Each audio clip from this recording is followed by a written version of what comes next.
नमस्कार, मैं जितेंद्र चतुर्वेदी। क्या जदयू को टूटने का डर सता रहा है या फिर उसके टूटने की संभावना पैदा हो गई है?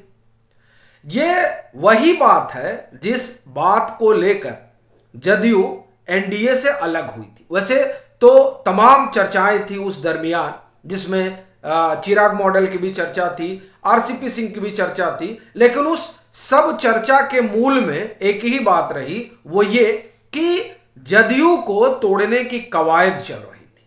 तो जिस डर से इधर से उधर नीतीश कुमार गए, क्या वो डर अभी भी बना हुआ है?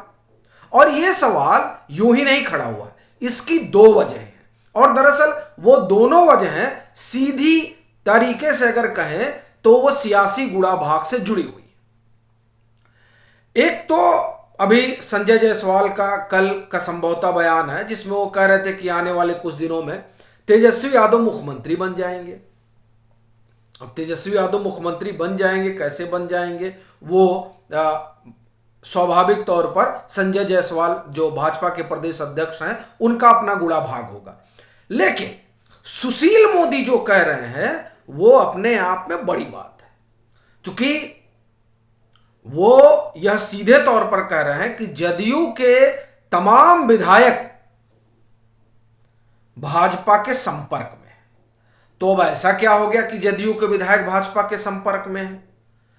अब यह सवाल इसलिए खड़ा हो रहा है क्योंकि अभी जब से एनडीए से जदयू अलग हुई है, उसके बाद के दिनों में अगर आप देखें तो चाहे वो नीतीश जी का बयान हो, चाहे जदयू के राष्ट्रीय अध्यक्ष का बयान रहा हो, उन तमाम बयानों में एक चीज तो साफ नजर आती है, वो ये कि दरअसल जदयू को तोड़ने की कवायद भाजपा कर रही थी, इसीलिए हम लोगों की ये राय बनी, और तोड़ने की नहीं, कमजोर करने की। इसलिए सब लोगों ने मिलजुल कर यह तय किया कि अब इनके साथ नहीं रहना होगा, अब हम लोग अलग चलते हैं और महागठबंधन का हिस्सा बनते हैं।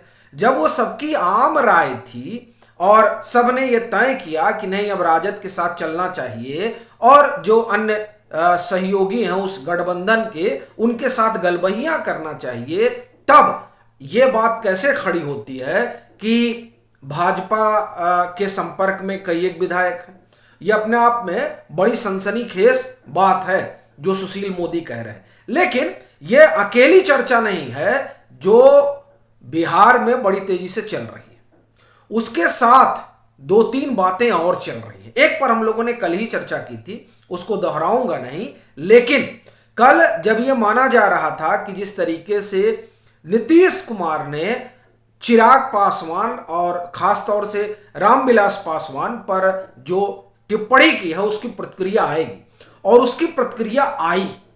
अब दरअसल उसकी प्रतिक्रिया आने का सीधा मतलब यह है कि चिराग पासवान ने जो कहा वो खींच में कहा, नाराजगी में कहा। अब वो जो कह रहे हैं उसका असर उनके वोटरों पर पड़ेगा, उनका जो मतदाता है, और वो फिर क्या राजद के साथ जाएगा, क्योंकि चिराग पासवान जमकर बरसे हैं दोनों पर, और वैसे भी नीतीश कुमार के बयान ने तो उनको चिढ़ा दिया ही था।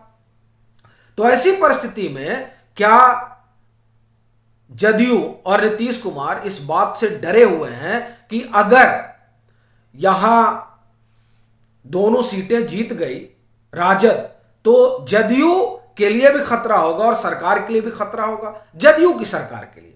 और जदयू के लिए इस लिहाज से खतरा होगा कि उनके साथ जो सालों से लगे हुए हैं वो भी चले जाएं।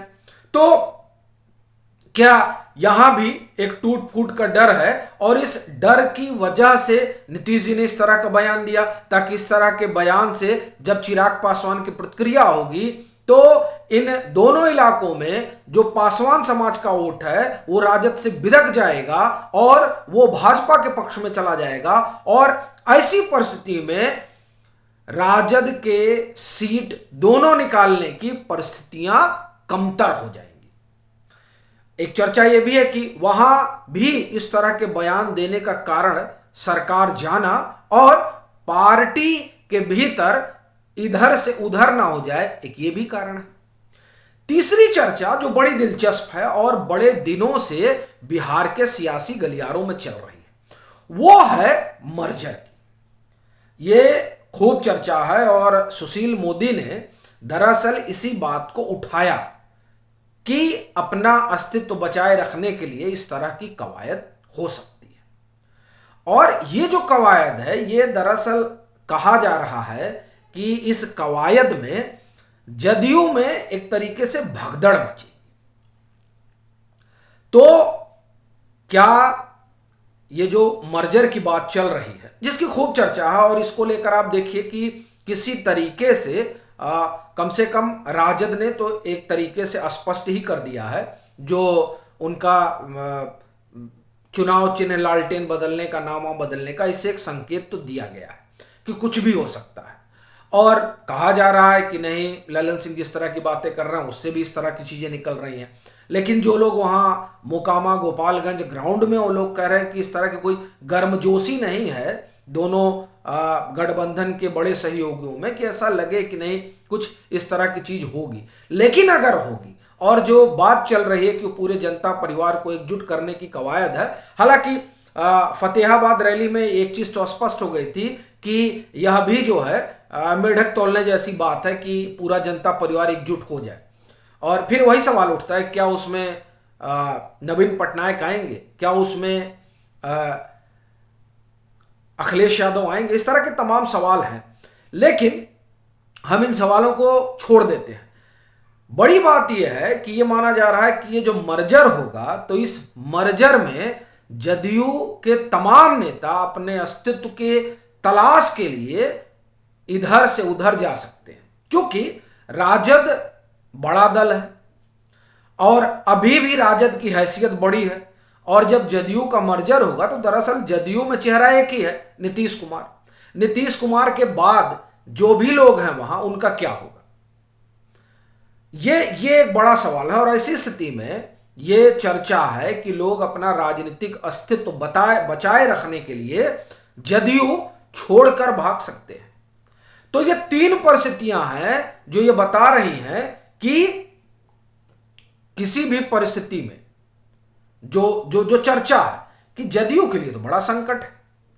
हालांकि मर्जर में यह भी कहा जा रहा है कि कुछ राजद में भी ऊंच नीच हो सकता है, लेकिन राजद मोटे तौर पर बड़ी मजबूत स्थिति में दिखाई देती है अगर उसके वोट बैंक के लिहाज से देखा जाए तो। उसके पास MY समीकरण है जो मिलाकर तकरीबन 30% के आसपास जाता है। जदयू के पास कौन सा समीकरण है? एक ही समीकरण है, नीतीश जी का। तो उनकी अपनी 3-4% उनकी अपनी बिरादरी है। बाकी अगर उसमें उपेंद्र कुशवाहा को जोड़ लिया जाए और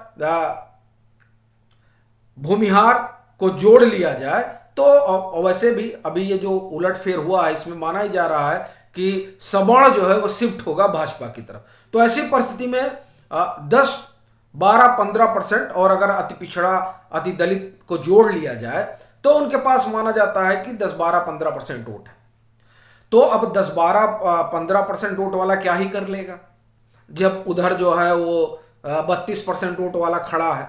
तो ऐसी स्थिति में कई लोग जिनकी बड़ी भूमिका है जदयू में, वो उसी भूमिका में, तो उस मर्जर में जो मर्जर होगा उसमें तो जाएंगे नहीं, वही भूमिका उनकी रहेगी नहीं। तो स्वाभाविक तौर पर उनका इधर से उधर जाना हो सकता है और यह भी एक वजह बताई जा रही है। तो इस तरीके से अगर देखें तो असल में जदयू जो है वो बड़ी उपापोह की स्थिति में है। अगर जीत जाएंगे तो संकट, हार जाएंगे तो उनके लिए ज्यादा बढ़िया है उपचुनाव राजद, तो उनके लिए एक सांस होगा कि नहीं चलो सांस में सांस आ गया। और ये जो तमाम संभावनाएं हैं, ये संभावनाएं यूं ही नहीं उठ रही हैं। नीतीश जी के ना जाने ने कई उपचुनाव प्रचार में कई सवाल खड़े किए और उन सवालों में जदयू का ये डर दिखाई दिया कि अगर ये सीटें जीत जाएंगे तो एक अलग तरह की परिस्थिति बनेगी।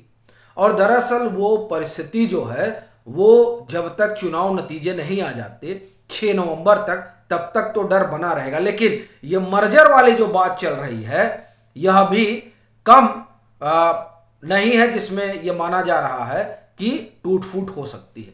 क्या होगा ये तो समय बताएगा, लेकिन इस तरह की चर्चाओं का बाजार और अटकलें बड़ी तेजी से वहां के सियासी गलियारों में तैर रही हैं। अभी के लिए फिलहाल इतना ही। अगर आप मतांतर से नहीं जुड़े हैं तो जुड़िए, वीडियो को लाइक कीजिए, शेयर कीजिए और अपने सुझाव जरूर साझा कीजिए।